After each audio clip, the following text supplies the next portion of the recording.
জঙ্গলে এক বিধবা শেফা শিয়ালিনী তার 3 কন্যাকে নিয়ে বাস করত। তার 3 মেয়ের নাম ছিল টিনা, মিনা ও টুম্পা। তাদেরকে নিয়ে এক কুঁড়ে ঘরে থাকতো সে। হঠাৎ করে একদিন অনেক ঝড় বৃষ্টি শুরু হয়, আর সেই ঝড় বৃষ্টিতে তাদের সেই পুরো ঘরটা দুলতে থাকে। মারে, এত যে ঝড় শুরু হয়েছে, কে জানি ঘরটা কখন না জানি ভেঙে যায়। তোদের 3 বোনকে নিয়ে এখন আমি কোথায় যে যাব? চল না, আমরা বাইরে গিয়ে কোথাও দাঁড়াই। ঝড়ে যদি ঘরটা ভেঙে আমাদের গায়ের উপরে পড়ে, তাহলে যে আমরা কেউই বাঁচতে পারবো না রে মা। বাইরে যে অনেক ঝড় হচ্ছে মা, আমার যে অনেক ভয় করছে। যদি আমার বোনদের কিছু হয়ে যায়, তুমি বাইরে গিয়ে দাঁড়াবে কি করে? বাইরেও যে অনেক ঝড় বৃষ্টি হচ্ছে, মনে হচ্ছে ঘরের চালটা এক্ষুনি আমাদের গায়ে এসে পড়বে। আর বাইরে ঝড় অনেক বেশি হতে শুরু করে। আর তখন মিনার মা শেফা শিয়ালিনী বলে যে, এখন যে কিছু করার নেই রে মা, চল তোরা তাড়াতাড়ি আমার সাথে এক্ষুনি বেরিয়ে পড়, না হলে যে আমরা 4 জনই মারা পড়বো। এই বৃষ্টির মধ্যে না হয় বাইরে থাকতে একটু কষ্ট হবে মা, মরতে তো হবে না। এরপর বিধবা শেফা শিয়ালিনী তার 3 মেয়েকে নিয়ে ঘর থেকে বেরিয়ে পড়ে, আর ঘরের পাশে বড় একটা গাছের নিচে তারা আশ্রয় নেয়। এরপর শেফা শিয়ালিনী যখন তার মেয়েদেরকে নিয়ে গাছের নিচে দাঁড়িয়ে থাকে, তারা কিছুক্ষণ সেখানে দাঁড়িয়ে থাকতেই তাদের ঘরের চালাটা ভেঙে উড়িয়ে নিয়ে চলে যায় ঝড়ে। হায় আল্লাহ, আমার সেই সম্বলটুকু চলে গেল। তোর বাবা এই কুঁড়ে ঘরটুকু আমাকে দিয়ে গিয়েছিল। তোদের 3 বোনকে নিয়ে আমি এই কুঁড়ে ঘরের মধ্যেই থাকতাম। মাথা গোজার ঠাইটুকু চলে গেল। এখন আমি কিভাবে থাকবো তোদের নিয়ে? আমি কোথায় যাব?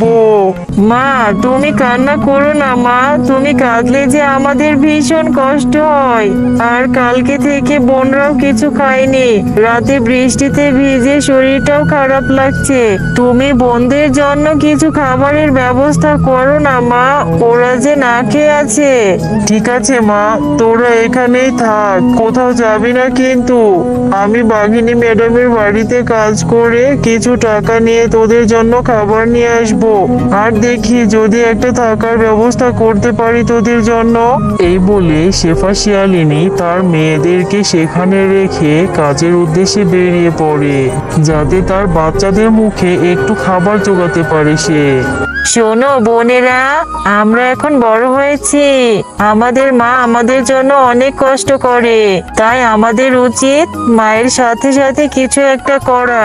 মা বাড়িতে ফেরার আগে যদি আমরা কিছু একটা করতে পারি। আপু, আমরা তাহলে কি করবো তুমি বলো? মা তো আমাদের জন্য খাবার আনতে গেছে, তুমি এখন কি করতে চাইছো? আমিও তোমাকে সাহায্য করতে চাই আপু।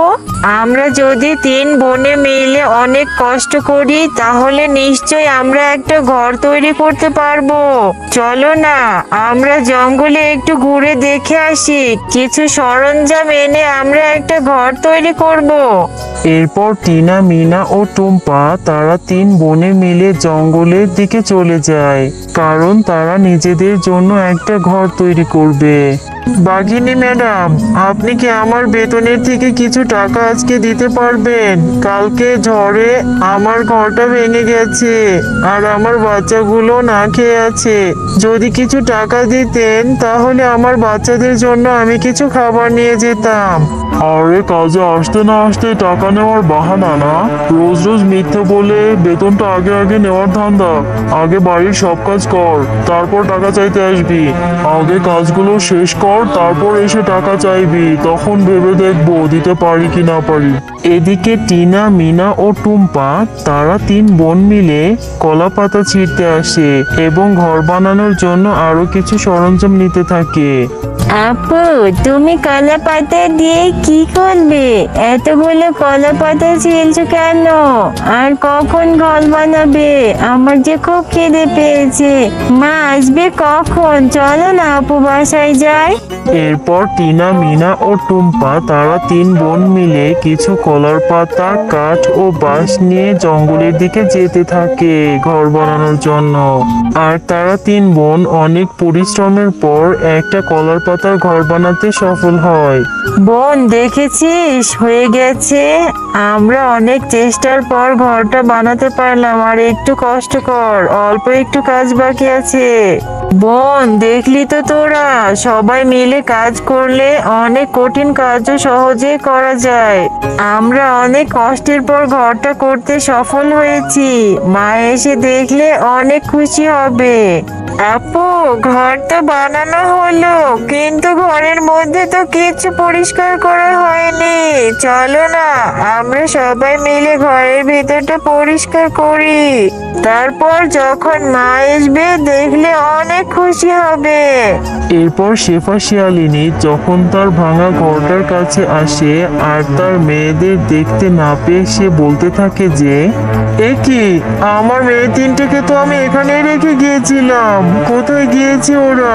আমার ঘর বাড়ি সব চলে গেল, এখন আমার মেয়ে তিনটেকেও দেখতে পাচ্ছি না, আমার কি হবে এখন? তার মেয়েদের সেখানে দেখতে না পেয়ে সে তার মেয়েদের খুঁজতে জঙ্গলে বেরিয়ে পড়ে। আর সে পাগলের মতো তার মেয়েদের ডাকাডাকি করতে থাকে। মা টিনা, মিনা, টুম্পা, কোথায় গেলি রে মা?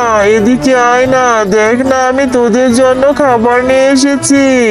আর এদিকে টিনা, মিনা ও টুম্পা তারা তিন বোন মিলে তাদের বানানো সেই কলাপাতার ঘরটি পরিষ্কার করতে থাকে।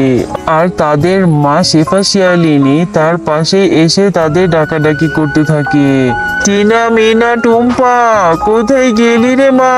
তাড়াতাড়ি আমার কাছে আয় না, তোরা ছাড়া আমি কি করে থাকবো? তাড়াতাড়ি আমার কাছে আয়। আপু, দেখো না, জানালা দিয়ে মাকে দেখা যাচ্ছে। মা আমাদের ডাকছে আর আমাদের জন্য খাবারও নিয়ে এসেছে। চলো না, মার কাছে যাই। হ্যাঁ বোন, আমরা তো ভুলে গিয়েছিলাম যে মা আমাদের জন্য চিন্তা করবে। তাড়াতাড়ি চলো, না হলে যে মা দুশ্চিন্তা করবে। মায়ের কাছে যাই আমরা, আমাদের তো ঘর এখন পরিষ্কার করা হয়ে গেছে। তারপর টিনা, মিনা ও টুম্পা তারা তিন বোন মিলে তাদের মায়ের কাছে যেতে থাকে। আরে মা, তোরা এটা কি করেছিস? এই ঘরটা তোরা কি করে বানালি? আমি তো বিশ্বাসই করতে পারছি না, এত বড় ঘর কি করে করলি?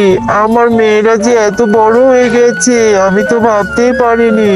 নে মা, তোরা সারাদিন অনেক খাটাখাটনি করেছিস, তোরা যে এত কষ্ট করতে পারিস। আমি বাঘিনী ম্যাডামের কাছ থেকে কিছু টাকা নিয়ে তোদের জন্য এই ফলগুলো কিনে এনেছি। আমি তো জানি তোরা অনেক ক্ষুধার্ত, তাড়াতাড়ি খেয়ে নে মা। মা, আমার যে খুব ক্ষুধা পেয়েছে। কালকে বৃষ্টিতে ভিজেছি, শরীরটা ভালো লাগছে না। আপুর সাথে অনেক কাজ করেছি, আমার খুবই ঘুম পেয়েছে। আমি তোমার সাথে ঘুমোবো, আমাকে খাইয়ে দাও। এরপর শেফা শিয়ালিনী তার তিন মেয়েকে খাইয়ে দিয়ে